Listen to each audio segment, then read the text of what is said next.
Upper Deck takes you there.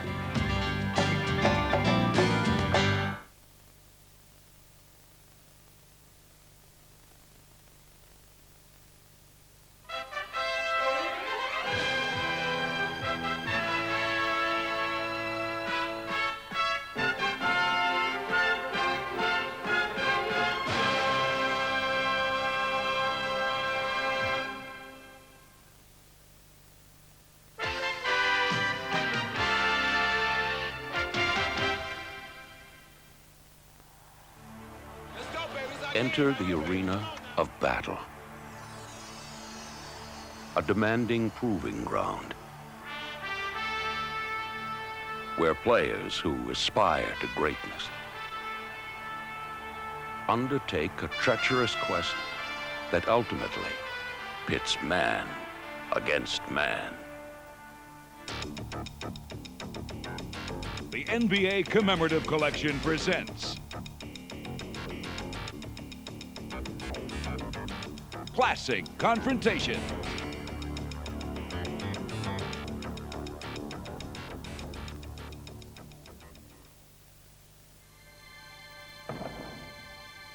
The blacktop of the playground. Basketball in its purest form. It is here where the most primal of confrontations take shape. And where dreams take flight.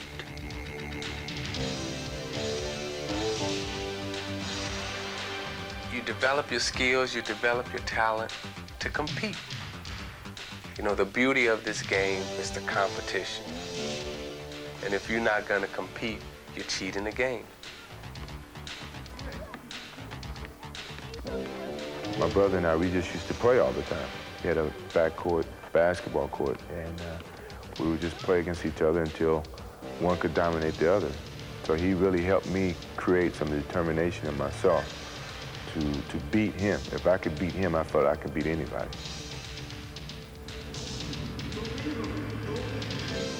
There's little things you pick up by playing basketball every day that, especially as a kid, that you put in the back of your mind, and when them situations arise on the court, you know how to utilize them.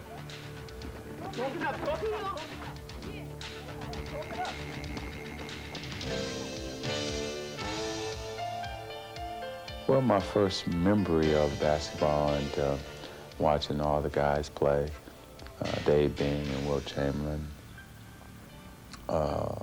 Oscar Robertson, Jerry West, these guys, and then going out after the Sunday afternoon games and trying some of those moves. Like one Sunday, Earl the Pearl might have hit for 25, 30. Now, the next Monday at the playground, everybody wanted to be Earl. I was a one-on-one ball player. I was a schoolyard ball player. But when you get right down to it, basketball is a one-on-one game. Earl Monroe, of course, is Earl the Pearl. There's no player ever in the game like Earl. Never.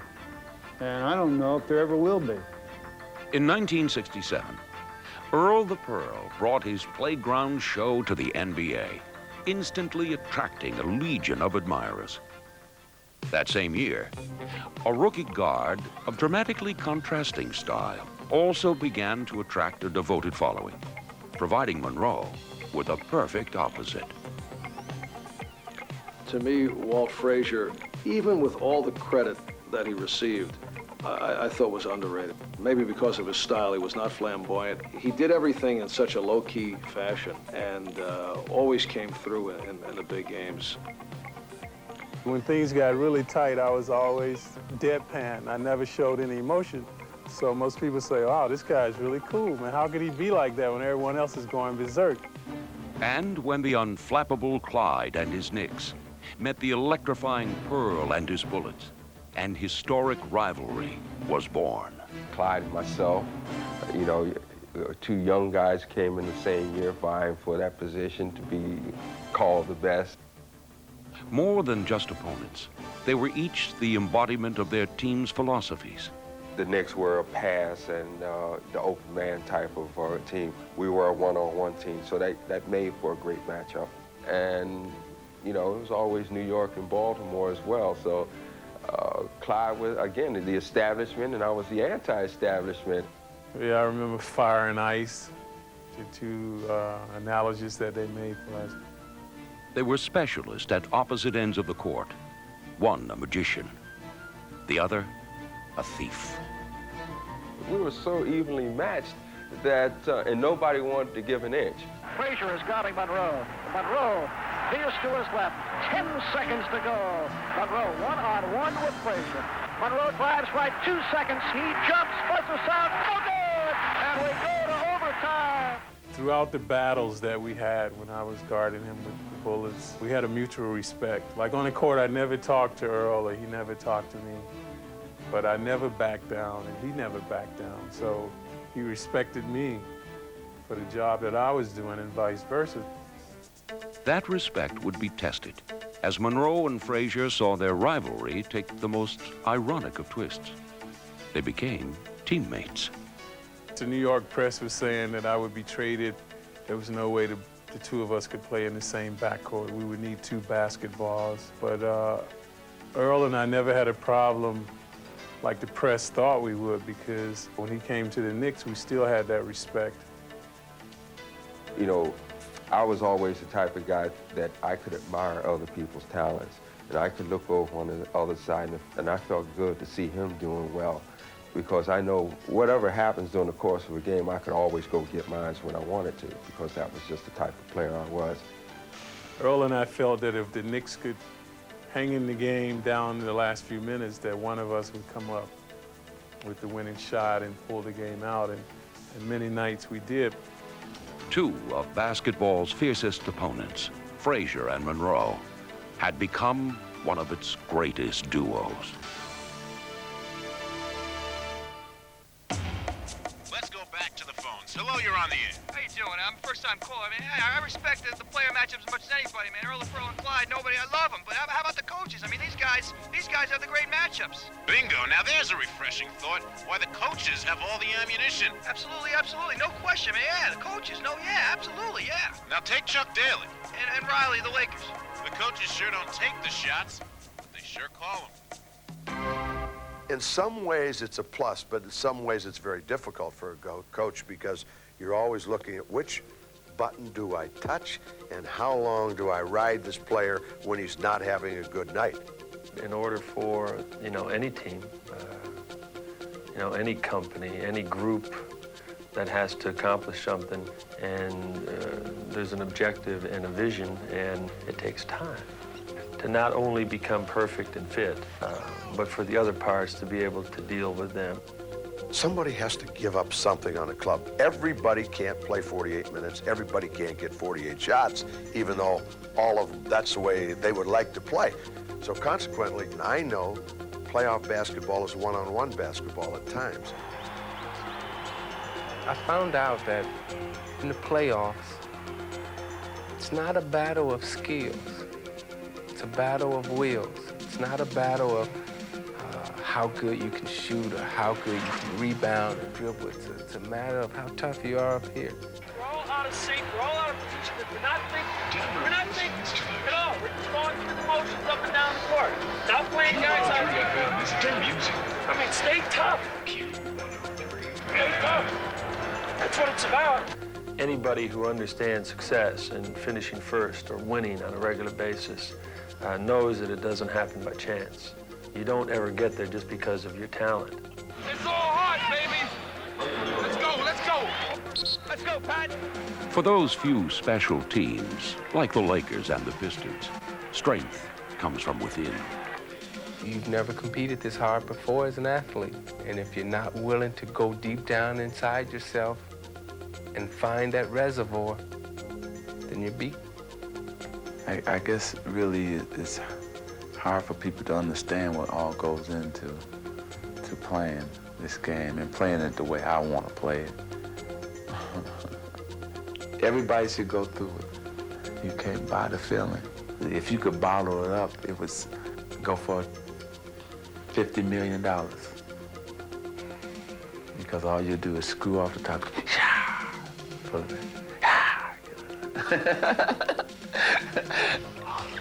But success does not come in a magic potion, but rather from the sweat of devoted players and the design of a visionary coach. Want a guy here and a guy here. Protect him. Give him the ball to the back. First of all, I think you have to provide an atmosphere. And it's a constant selling job. It's one that the players ultimately have to realize that this is the way you win.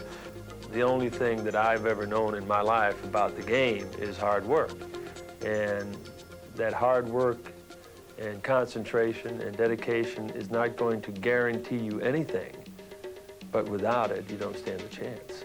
For these two teams, every contest is a battle of philosophies.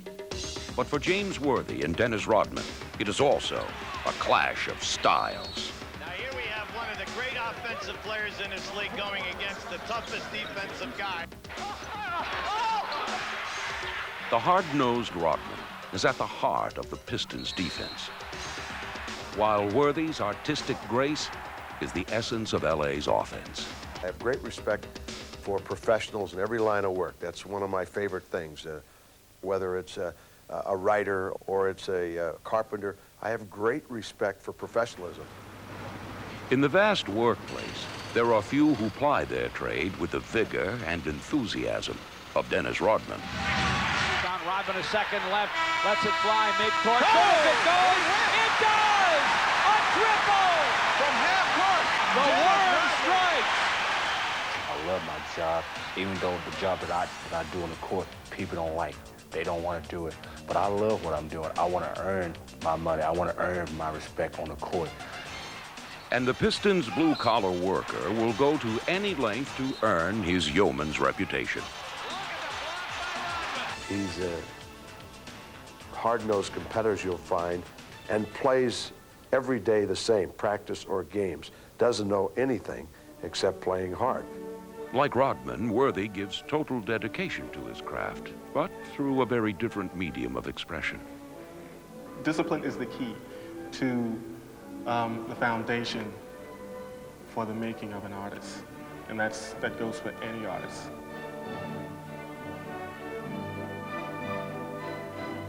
Worthy ended it out! I've never seen one like that. Ballet and basketball, I think, are very close.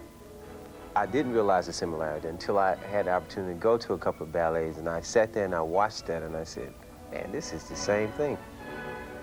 So you go right down the line from team to team. The guys that have the leaping ability are usually the guys that will have the most similarity to the dancers. On the Lakers, you have to say James Worthy, because James is the guy that's graceful. James is the one that you have to look at and say, that is the guy that is the dancer on the team.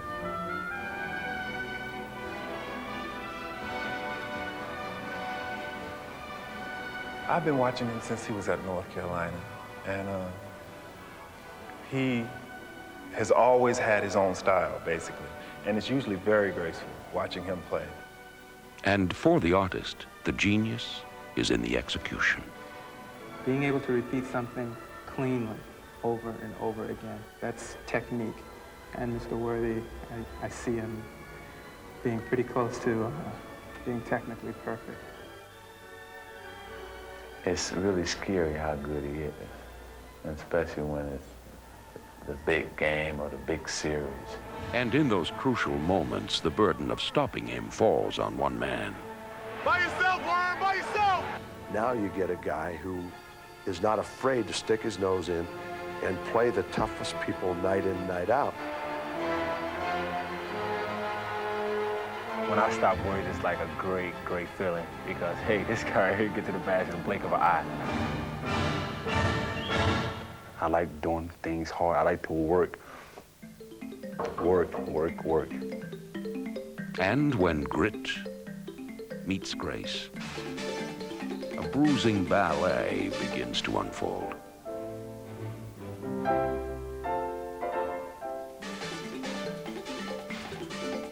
In the 1988 finals, Worthy led LA past Detroit to gain back-to-back titles.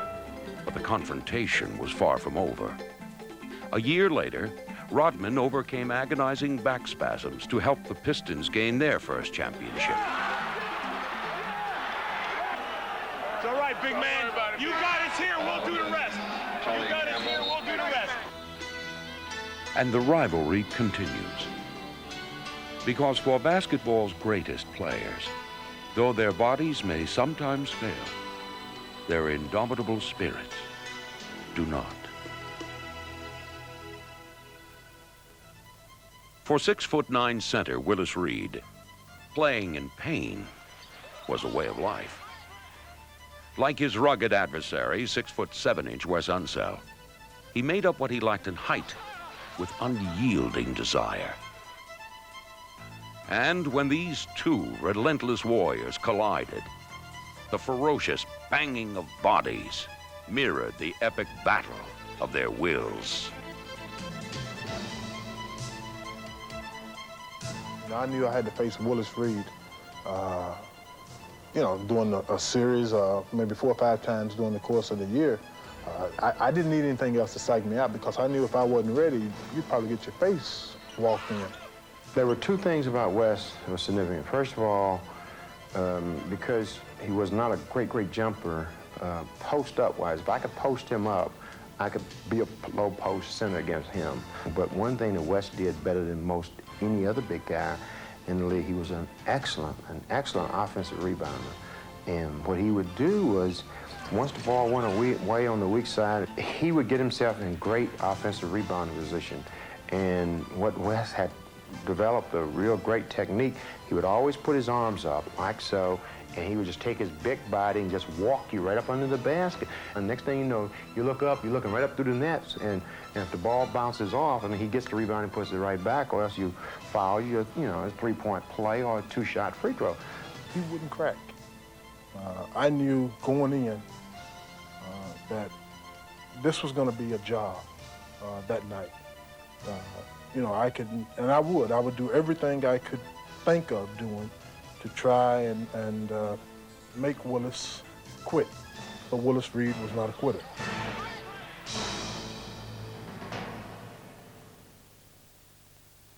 Basketball fans are waiting to see how you're going to do in the NBA, especially against fellas like Bill Russell, for instance, of the Boston Celtics. Now, you will be playing man for man, as I mentioned. Do you feel that you are ready for this? You've been ganged up on pretty much through your collegiate career, and with the Trotters, do you think the Trotters, for instance, helped you any? Well, I actually do. I think there will be a period of orientation for me, of course, like it is for every newcomer in the NBA, but I think in the long run I'll be able to handle myself man-to-man with almost anyone in the league. For one, there is no argument. There's just really no comparison. If we had videotape, I think that it would just completely wipe all those thoughts away. There was any kind of comparison between Wilt Chamberlain and Bill Russell. For the other, it is a comparison to be shunned. At first, I considered him a rival as a professional. But then I realized very rapidly that that was a mistake. But for most, it is one of sport's greatest rivalries. A compelling conflict of 2 very different men who dominated an era of NBA basketball.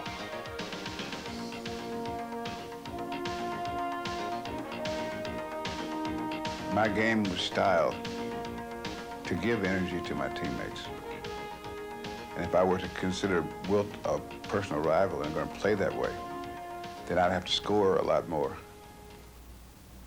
And that means I would have to make the energy flow a different direction.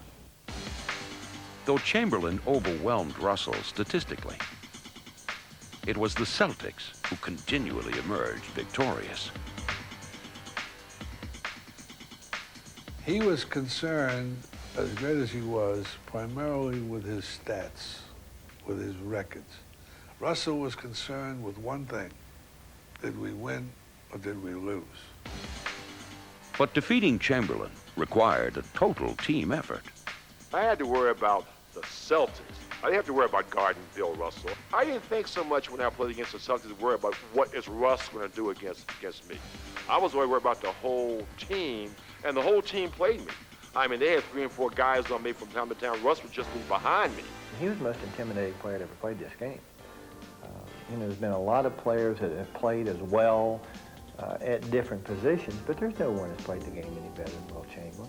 Championships are won by people doing things that seem unimportant,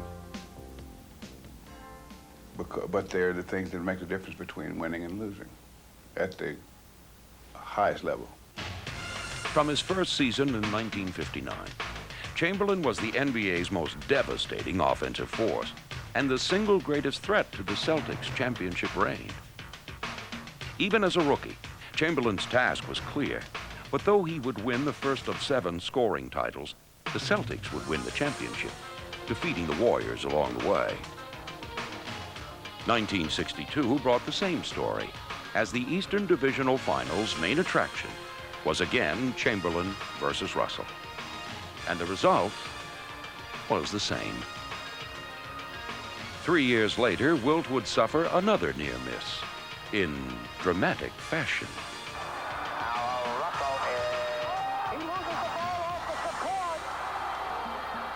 Putting the ball on a play. He gets it out deep, and Havlicek steals it. Over the fence goal. As they squared off once again in 1966, the Celtic dynasty would once again show their superiority. We were a better team, emotionally, intellectually, and mostly, in most cases, physically, as a team. He was a guy that had such vicious determination as far as winning a ball game, and he had the mind to just use every little thing in the book of fundamentals to beat the other team. But that next year, a relentless Chamberlain would finally have his time. When you're playing against the best team in the world, and they're continually beating you in the big games, you felt like, I got to do something special, I have to do something great. Wilt's 76ers was one of history's strongest teams. But their celebration was short-lived as the Celtics recaptured the title the very next year. Hoping to change the perception that he could not win the big game, Wilt joined the talented LA Lakers. I played with him and against him. I always felt that Wilt, in some respects, has gotten a bum rap for not winning more championships. But the real frustrating part, I think, was when people started demeaning Wilt Chamberlain simply because his team couldn't compete with the Celtics. They weren't good enough, except on a couple of occasions. Boston simply had more good players. But changing teams did not alter the season's outcome, as Chamberlain was once again unable to loosen Boston's decade-long stranglehold on the NBA championship. He was very good. He was very great player. But we beat him. We were just a little better. And so that if you single Wilt out and say that he's a loser, that's not right. I just say we were great winners. But more than who won or lost, it's the memories of the rivalry that endure. But here's the way Dumars does it. Who's better? I think Michael Jordan is Who's the man? Except we can't jam like Jordan. I mean, Michael Jordan, the slam dunk champion twice. Yeah, but whose team won the world championship last year? We're looking for the MVP. Who's better on defense? Jordan's ball, man. Go ahead. Let me tell you something about Michael Jordan. First of all, he's virtually unstoppable.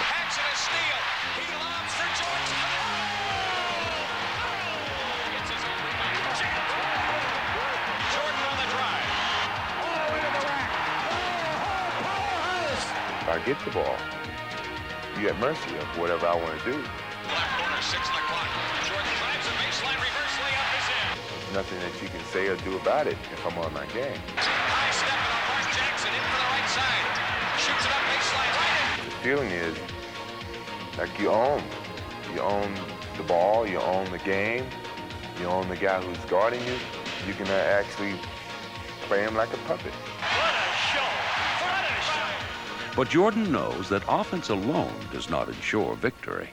You're not going to win it offensively. You've got to get to work everybody defensively. That's what I'm looking at. I got to have the defense. When the call is for defense, Joe Dumars is always ready. The ball into Magic Johnson, backing his man in. Dumars made a spectacular. Pulls it off. Dumars swipes it. There's nothing I can show anybody that's going to make them a good defensive player. It all starts right here. It's whether you want to do it or not. In the 1989 championship series, the Piston guard did it all as he earned finals MVP honors and shed his image as a defensive specialist. Anybody who plays basketball and tell you that he doesn't like scoring is lying. I mean, everybody wants to score. Everybody wants to shoot the ball. Like Dumars, Jordan, too, has shown that his brilliance is not confined to only one end of the court. Jordan knocked it away. Miller gets it back. Jordan steals his pass into the post. Harper in on Paxson. Jordan blocks it out of bounds. That's an image that I don't want to project, that I just shoot and I just score and I'm just an offensive player. That's something that I don't want to be remembered as. The perfect matchup between two masters of the all-court game. A confrontation primed to explode. You can be loose and you can have fun while you're here, and it's great being here. But when it's time to step on the floor, it's all business, and it's not fun and games anymore. It's a war. This competitive thing clicks in that you look for all the weaknesses of the defense that's playing you, and you look to break him down somehow, mentally, physically. It doesn't make a difference. I'm looking to destroy my defensive man. The quarter. Here's Jordan, left baseline drive to the hoop. Dustin. Oh, that was... Every time he's on the floor, you become consumed by Michael Jordan. You become consumed that he's out there. Middle of the center stage here. When you make a mistake, it's not even a question of whether or not you're going to get burned. You're burned already. Michael against Dumars on the drive in the lane. In deep, shoots off the glass, fakes it in. 95% of the plays are for Michael Jordan. And the other 5% end up in his hand anyway. Well, you kind of block that out, really. You know everybody knows you can get the ball. That's a known fact. If you know that everybody's going to try to keep you from getting the ball, then you go extra hard to try to get the ball. If someone's going to try to keep you from shooting it, you do whatever it takes to get the shot off or get it to an open man so that you get the basket. When I get the ball, I have total confidence that he can't guard me, so I have that edge. Another edge is that I know where I want to go. He doesn't, so he can only guess. Being a defensive player, when you're out there by yourself and there's no help, and it's just you and that guy, it really gives you a charge then, because you know it's just you and him, and somebody's going to win, somebody's going to lose. It's not going to be any in between. The most challenging moment for me is when they've isolated, and my man has the ball, and it's just he and I out front, or he and I on the wing. What happens is it's almost scary, because you almost know the moves before the guy's going to do it. You anticipate, and the guy's there, and you've trapped him or whatever, you've stopped him. You can definitely get on a defensive role as well as an offensive role. From end to end, they are locked in mortal combat as all eyes are riveted on this captivating duel. One time, baby. Come on, Joe. Come on, Joe. Give me some.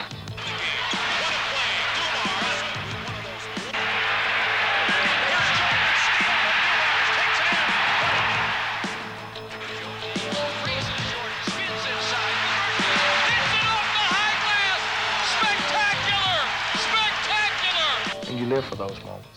You live for those moments. That's an entertainment or showmanship, if you want to say it, of two people who has tremendous creativity, and you never know exactly what's going to happen next. And that's something that inspires everybody, and it certainly inspires me when I'm playing against them. From the moment they step on the court, the spotlight belongs to them. And though it is a team game, they stand alone on center stage.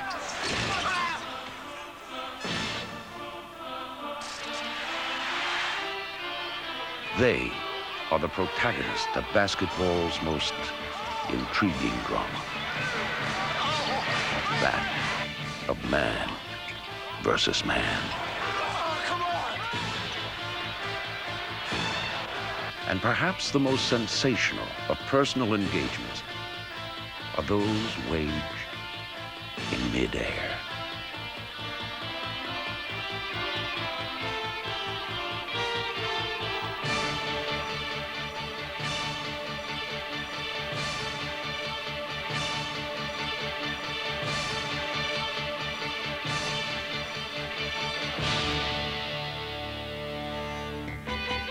Might come down and he said, and boom.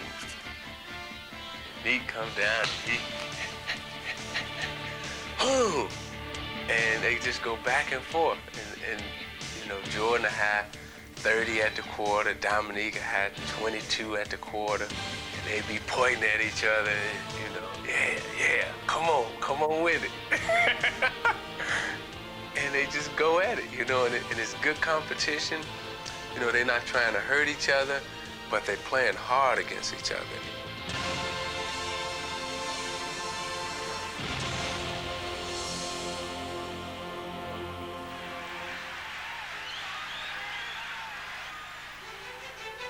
But the competitive fires never burn brighter than when elimination hinges on every play. And it is in the pressure-filled moments of playoff time that some of the most celebrated rivalries are born.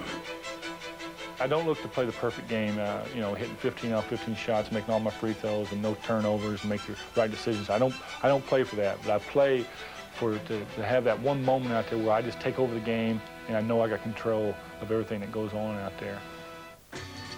Game 7 of the 1988 Eastern Conference semifinals. For Dominique Wilkins and the Hawks, and Larry Bird and the Celtics, it was a time to test their championship resolve. For 3 quarters, the teams fought to a standstill. But it was only a prelude to what was to come. As the final quarter began, a grueling personal contest of can you top this was about to begin.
Two men who brought out the best in each other.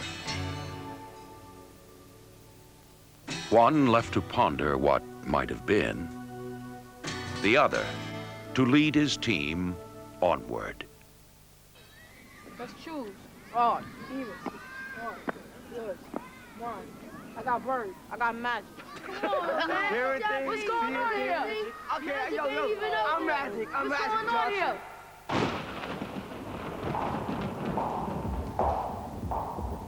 Like specters, they chill the hearts of all who face them, stalking their nightmares and crushing their dreams.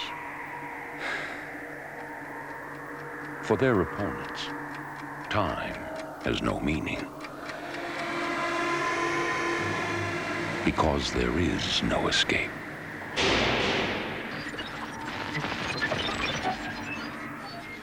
In a world of heightened perception, they weave their irresistible magic. Ultimately, facing only each other on the battlefield of the mind.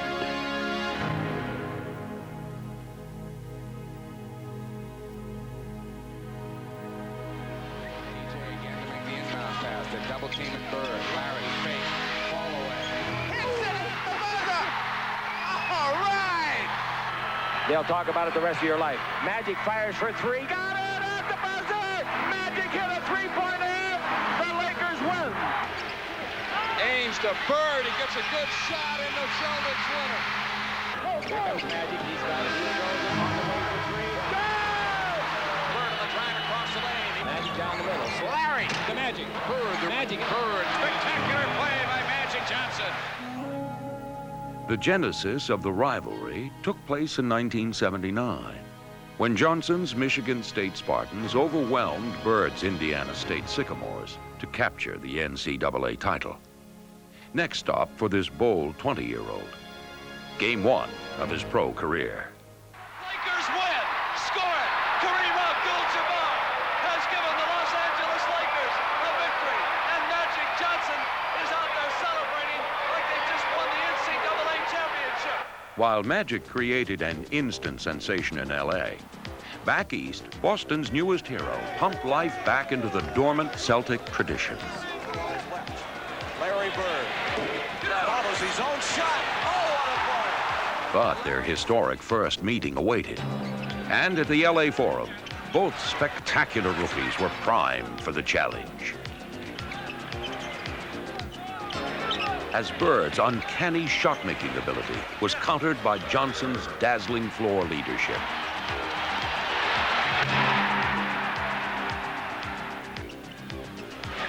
Round 1 went to Magic, and this breathtaking show marked the inception of a decade of classic NBA showdowns. This game meant a lot to everybody, not just me and Magic probably, but you know, this is the first shot they had all year, and they wanted to look good in front of the crowd, and they did. So, you know, we're just looking for a rematch now. Later that season, Johnson would travel to the unfamiliar confines of Boston Garden and enter Bird's domain. I'm very excited about the big crowd and about being here in Boston for my first time. It's going to be a big game, a lot of enthusiasm throughout the crowd, and I just hope the best team wins today. Though Bird would go on to become Rookie of the Year, the game and eventually the title would belong to Magic's Lakers.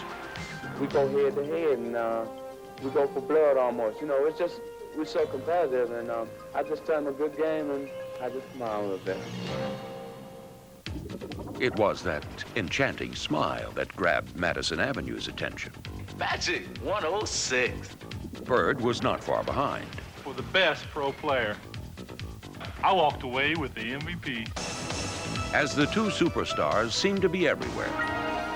I heard Converse made a pair of Bird shoes for last year's MVP. Yep.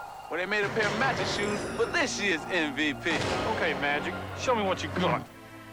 Everywhere except together in the finals. But in 1984, that would change.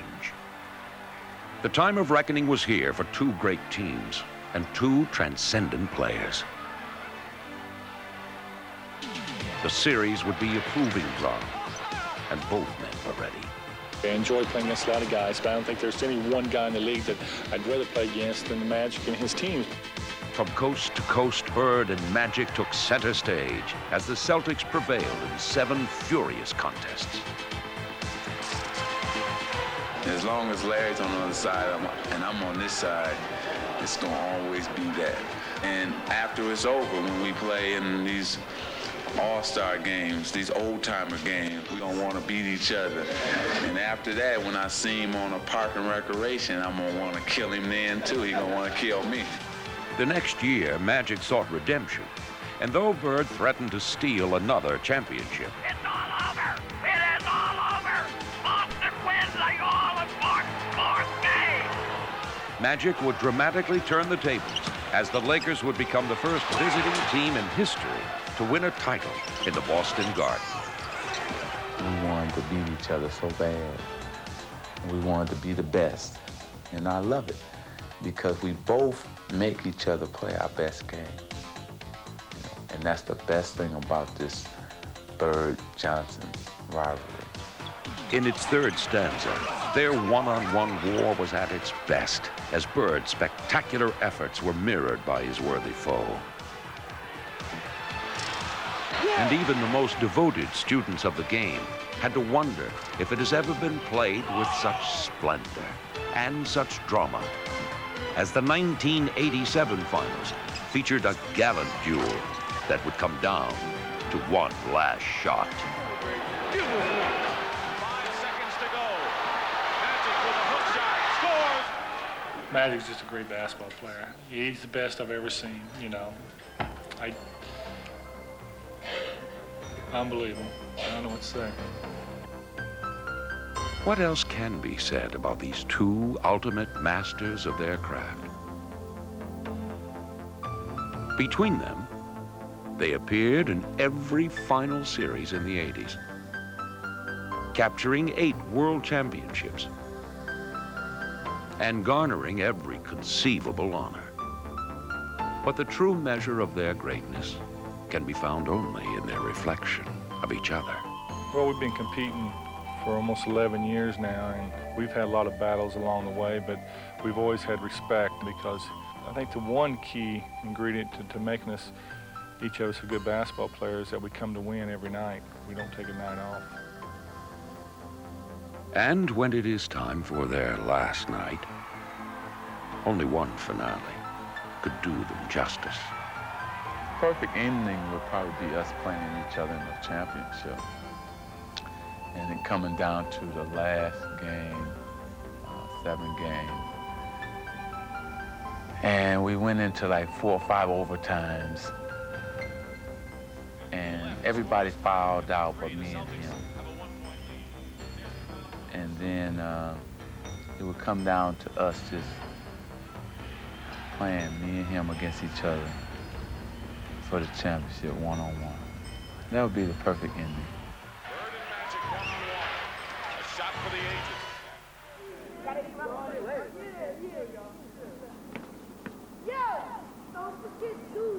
Man, you talked a lot of trash out there today. I meant what I said. I owned you today. We're still friends though, right? Friends forever, but adversaries for 48 minutes. For once the battle lines are drawn, the will to win is all that matters. We're all pretty emotional. You know, we give and take and we feed off each other. We get after it, you know. We're good friends and we can resolve things after it's over, but when we play just pickup games, one-on-one, you know, we draw blood. With the pleasantries on hold, nothing is sacred. When we throw the ball up, hey, I don't know you, you don't know me. You come inside, I'm gonna slam you, he gonna slam me. I'm gonna take the shot, he gonna take the shot. And I'm gonna try to kill him, he gonna try to kill me, and I love it. Get a bucket!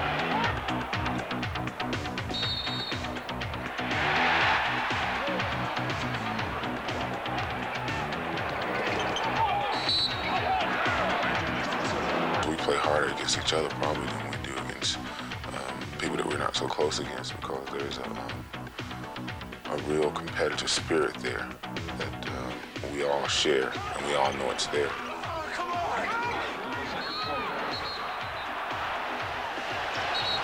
And now we see Magic Johnson getting it in. You play the game and you compete. I mean,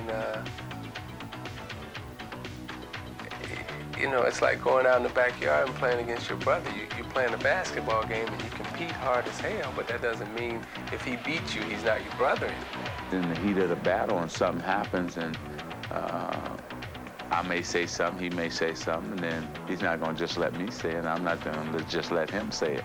I'm gonna snap back and use some words probably that I normally wouldn't use, but I want him to know that I'm out here to win the game and to win the battle as well. For Magic, capturing world titles has meant defeating his closest companions along the way. But in 1989, they would all meet in the NBA Finals for the first time.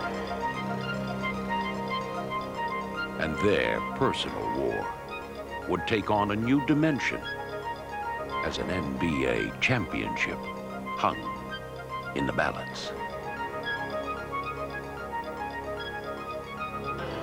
Nobody has a face. You know, it's Detroit against Los Angeles. And if you do something wrong, I'm coming at you. The struggle for supremacy can be painful. Isaiah's down on the other end, and he's not getting up. But a special few overcome these hardships to fulfill their undying passion for the game. It takes all of me, all that I have, emotionally, physically, and mentally. And I'm not settling for nothing less than winning. And when the games are over, friendships can resume. Until next time. It is in the playground, however, where allegiances shift quickly with the changing of sides, that basketball finds its ultimate clarity. Here, the enduring bond of friendship and the joy of competition stand openly side by side. And the beauty of the game comes finally from its essential simplicity.